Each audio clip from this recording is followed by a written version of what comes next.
A Gênese. As predições segundo o Espiritismo. Capítulo 16. Teoria da presciência. 1. Como é possível o conhecimento do futuro? Compreende-se a possibilidade da previsão dos acontecimentos que devam resultar do estado presente, porém, não a dos que em uma relação guardem com esse estado, nem, ainda menos, a dos que são comumente atribuídos ao acaso.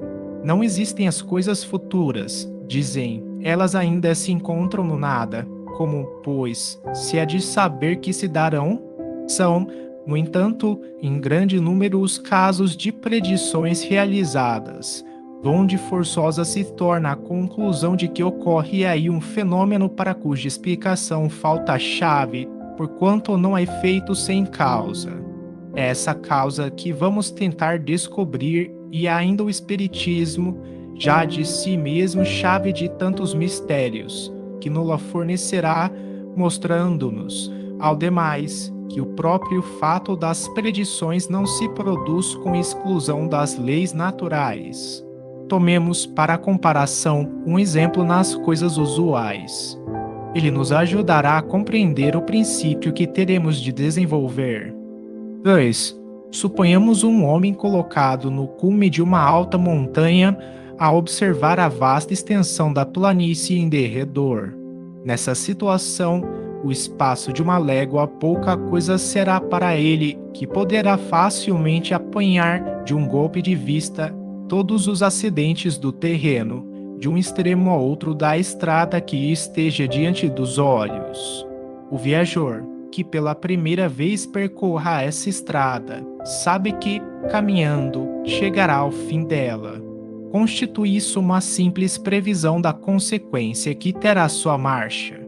Entretanto, os acidentes do terreno, as subidas e descidas, os cursos de água que terá de transpor, os bosques que haja de atravessar, os precipícios em que poderá cair, as casas hospitaleiras onde lhe será possível repousar, os ladrões que o espreitem para roubá-lo. Tudo isso independe da sua pessoa, é para ele o desconhecido, o futuro, porque a sua vista não vai além da pequena área que o cerca.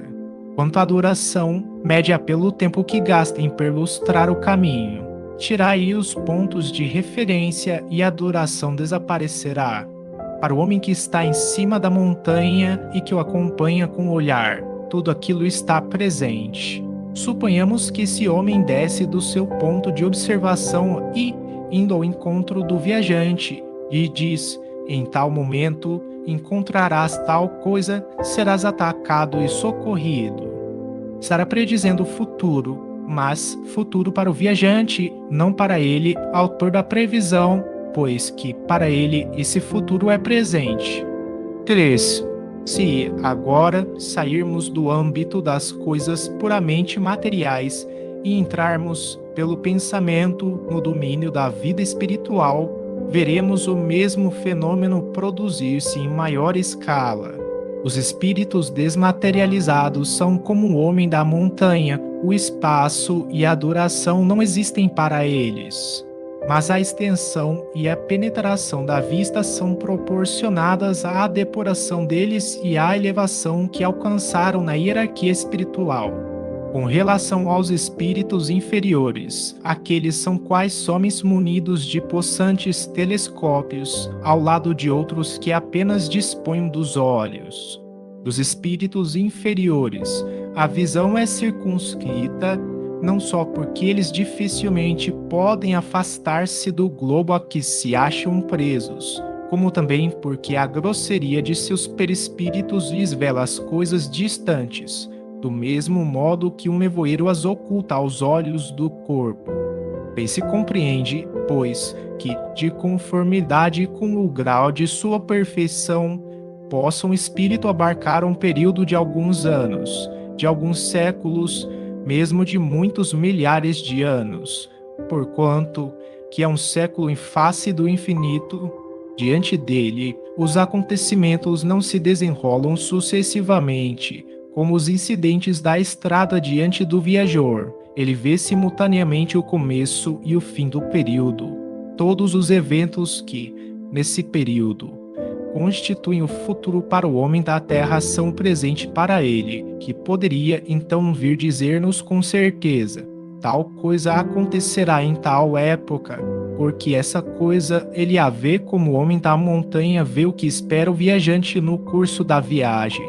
Se assim não procede, é porque poderia ser prejudicial ao homem o conhecimento do futuro, conhecimento que impediria o livre-arbítrio, paralisá-lo-ia no trabalho que cumpre executar a bem do seu progresso.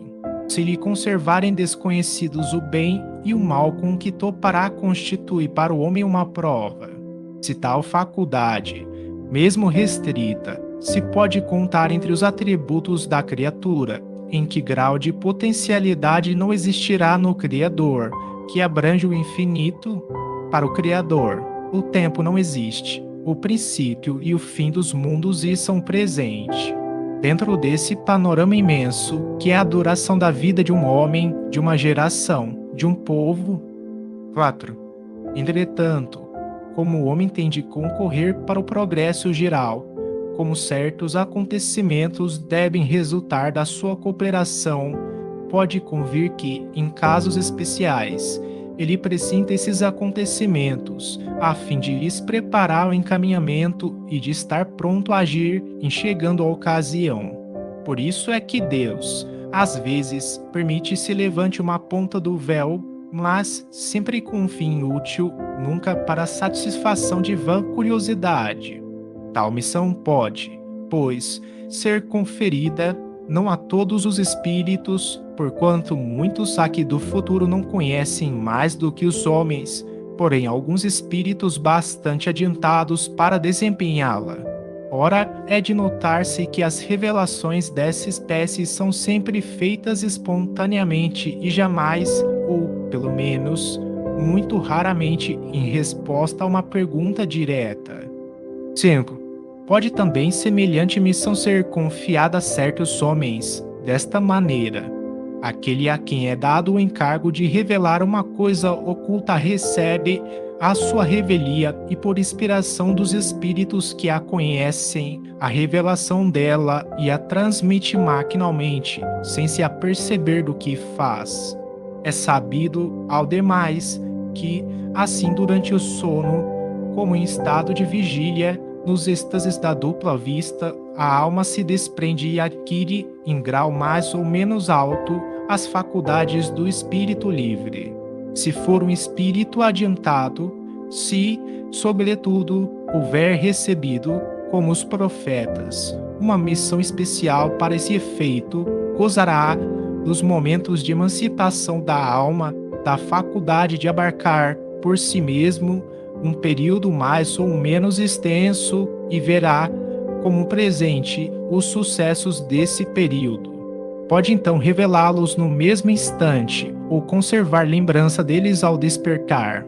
Se os sucessos hajam de permanecer secretos, ele os esquecerá ou apenas guardará uma vaga intuição do que lhe foi revelado, bastante para o guiar instintivamente. 6. É assim que em certas ocasiões essa faculdade se desenvolve providencialmente na iminência de perigos, nas grandes calamidades, nas revoluções, e é assim também que a maioria das seitas perseguidas adquire numerosos videntes. É ainda por isso que se veem os grandes capitães avançar resolutamente contra o inimigo, certos da vitória, que homens de gênio, como por exemplo, Cristóvão Colombo, caminham para uma meta, anunciando previamente, por assim dizer, o instante em que a alcançarão. É que eles viram essa meta que, para seus espíritos, deixou de ser o desconhecido. Nada, pois, tem de sobrenatural o dom da predição, mais do que uma imensidade de outros fenômenos. Ele se funda nas propriedades da alma e na lei das relações do mundo visível com o mundo invisível, que o Espiritismo veio dar a conhecer. A teoria da presciência talvez não resolva de modo absoluto todos os casos que se possam apresentar de revelação do futuro, mas não se pode deixar de convir em que estabelece o princípio fundamental. 7. Muitas vezes, as pessoas dotadas da faculdade de prever, seja no estado de êxtase, seja no de sonambulismo, veem os acontecimentos como que desenhados num quadro, o que também se poderia explicar pela fotografia do pensamento, atravessando o pensamento o espaço, como os sons atravessam o ar, um sucesso que esteja no dos espíritos que trabalham para que ele se dê, ou no dos homens cujos atos devam provocá-lo, pode formar uma imagem para o vidente, mas como a sua realização pode ser apressada ou retardada por um concurso de circunstâncias. Este último vê o fato, sem poder, todavia, determinar o momento em que se dará. Não raro acontece que aquele pensamento não passa de um projeto, de um desejo, que se não concretiza em realidade, donde os frequentes erros de fato e de data nas previsões. Capítulo 14, itens 13 e seguintes. 8.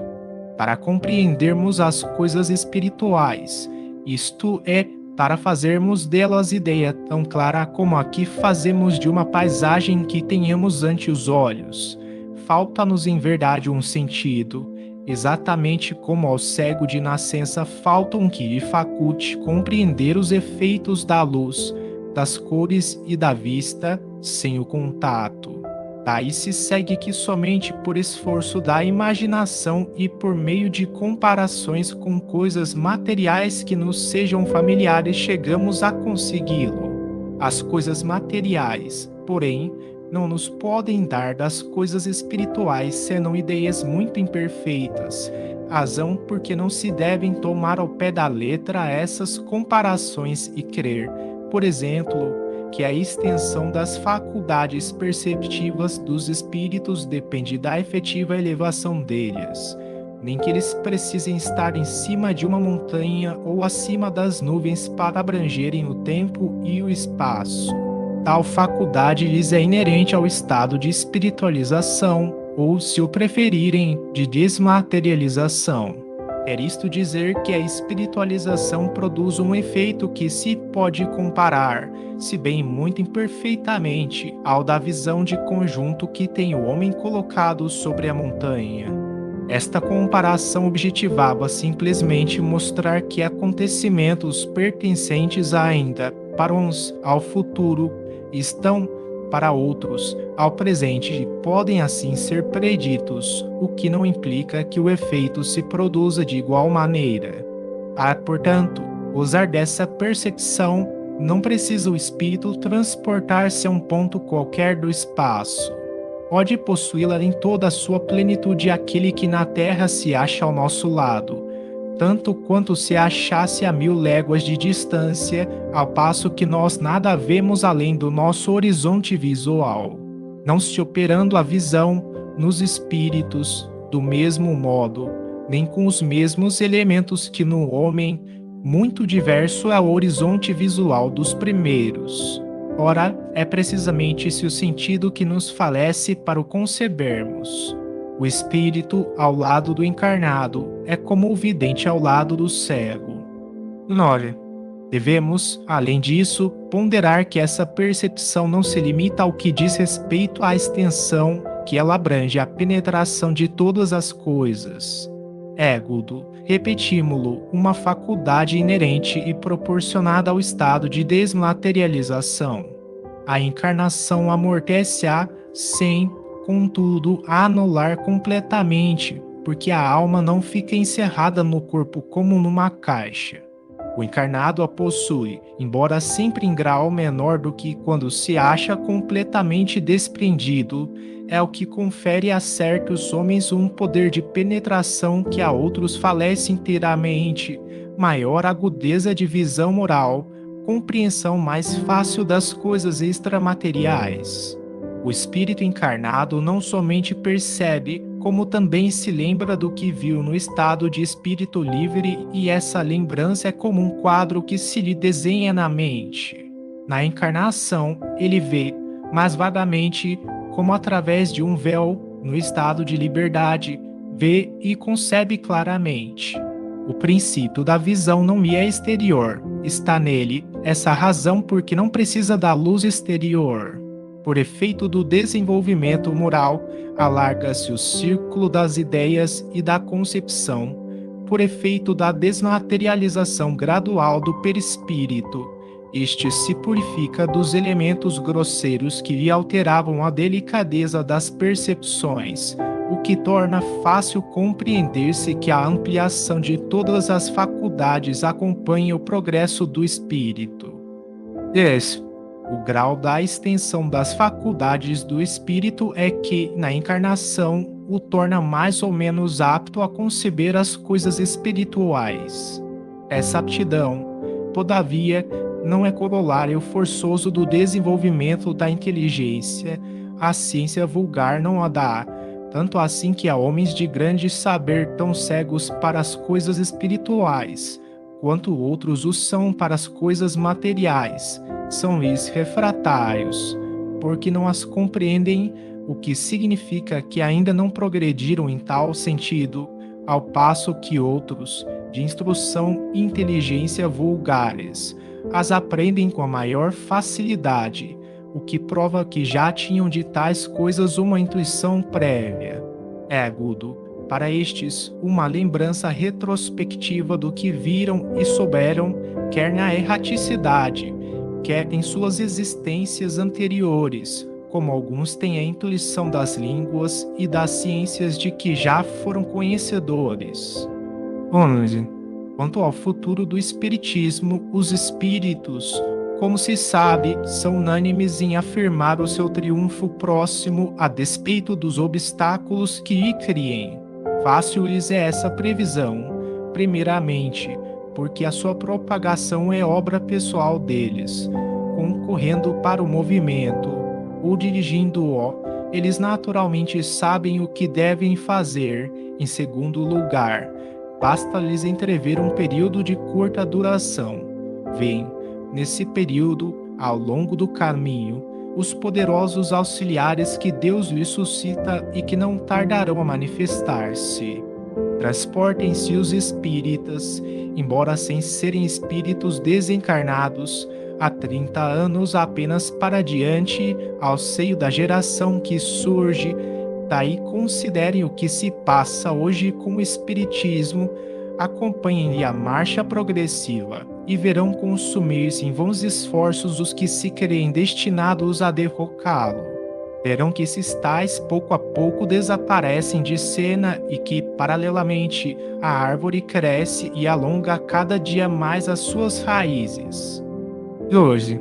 As mais das vezes, os acontecimentos vulgares da vida privada são consequência da maneira de proceder de cada um, de acordo com as suas capacidades, com a sua habilidade, com a sua perseverança, prudência e energia, terá êxito naquilo em que outro verá malogrados todos os seus esforços, por efeito da sua inaptidão, de sorte que se pode dizer que cada um é o artífice do seu próprio futuro, futuro que jamais se encontra sujeito a uma cega fatalidade, independente da sua personalidade.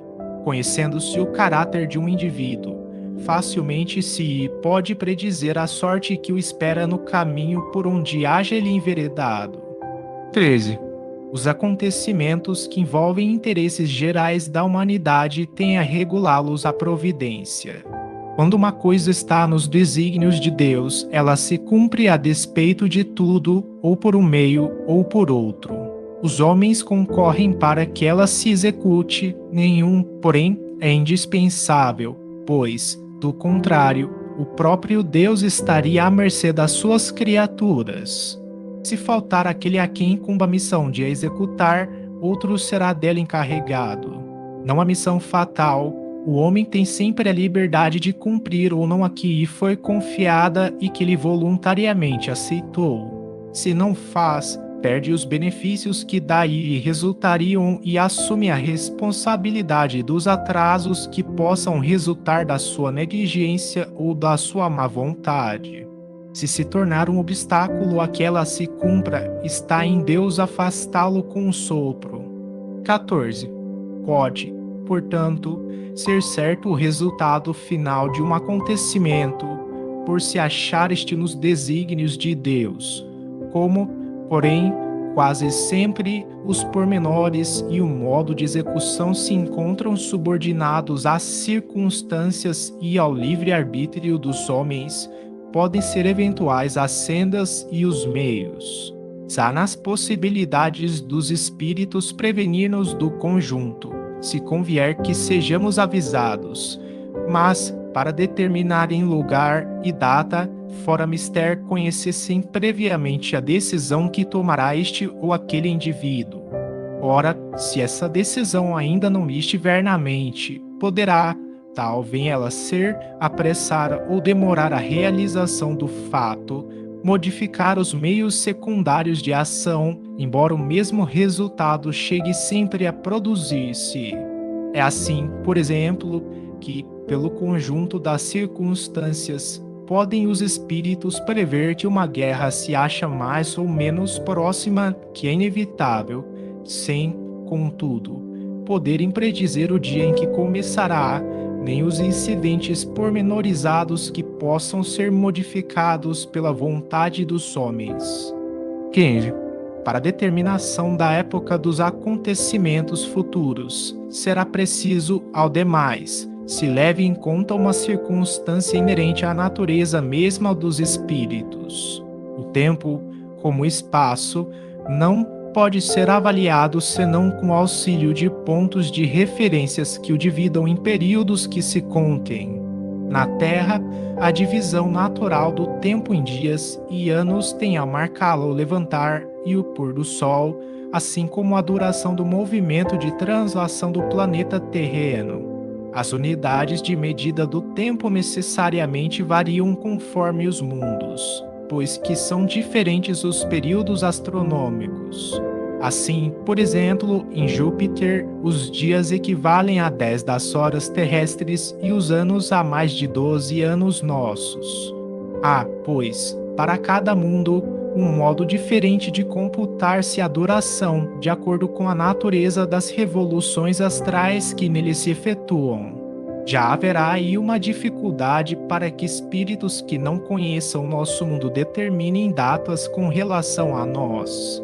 Além disso, fora dos mundos, não existem tais meios de apreciação. Para um espírito, no espaço, não há levantar nem pôr de sol a marcar os dias, nem revolução periódica a marcar os anos. Só há, para ele, a duração e o espaço infinitos. Capítulo 6, itens 1 e seguintes.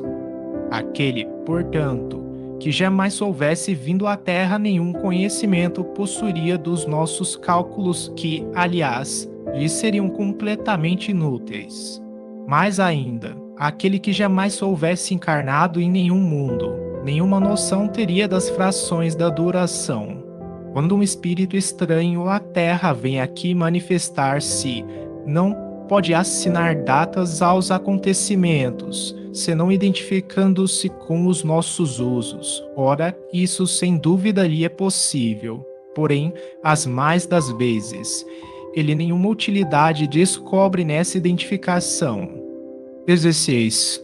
Os espíritos, que formam a população invisível do nosso globo, onde eles já viveram e onde continuam a imiscuir-se na nossa vida, estão naturalmente identificados com os nossos hábitos, cuja lembrança conservam na ecaticidade.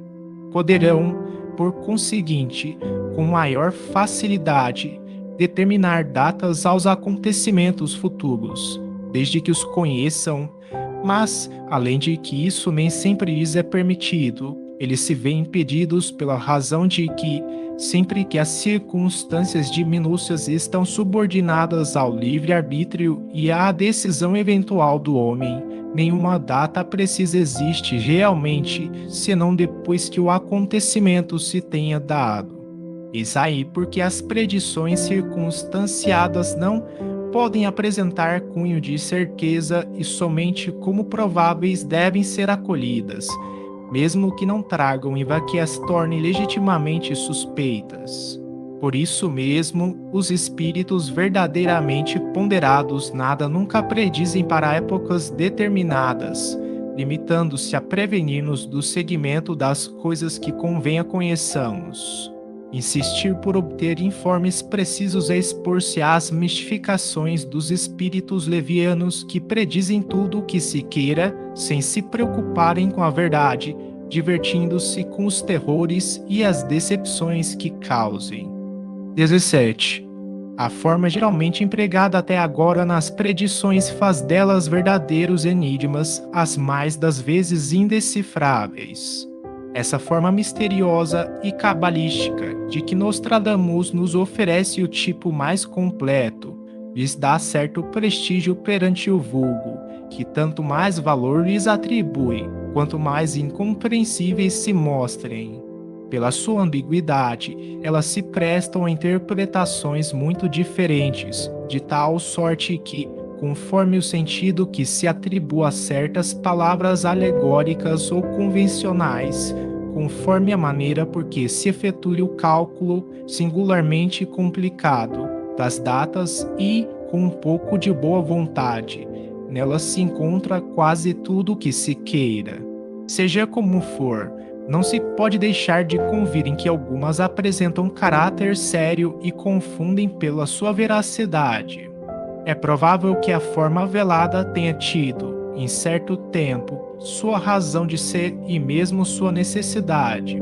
Hoje as circunstâncias são outras, o positivismo do século dar-se-é mal com a linguagem sibilina. Daí vem que presentemente as predições já não se revestem dessas formas singulares. Nada tem de místicas as que os espíritos fazem. Eles usam a linguagem de toda a gente, como teriam feito quando vivos na Terra, porque não deixaram de pertencer à humanidade. Avisam-nos das coisas futuras, pessoais ou gerais, quando necessário, na medida da perspicácia de que são dotados, como fariam conselheiros e amigos. Suas previsões, pois, são antes advertências do que predições propriamente ditas, as quais implicariam numa fatalidade absoluta. Além disso, quase sempre motivam a opinião que manifestam por não quererem que o homem anule a sua razão sob uma fé cega e desejarem que este último lhe aprecie a exatidão. 18. A humanidade contemporânea também conta seus profetas. Mais de um escritor, poeta, literato, historiador ou filósofo ont traçado, em seus escritos, a marcha futura de acontecimentos a cuja realização agora assistimos. Essa aptidão, sem dúvida, decorre, muitas vezes, da retidão do juízo no deduzir as consequências lógicas do presente, mas, doutras vezes, também resulta de uma especial clarividência inconsciente ou de uma inspiração vinda do exterior. Que tais homens fizeram quando vivos, podem, com razão mais forte e maior exatidão, fazer no estado de espíritos livres, quando não têm a visão espiritual obscurecida pela matéria.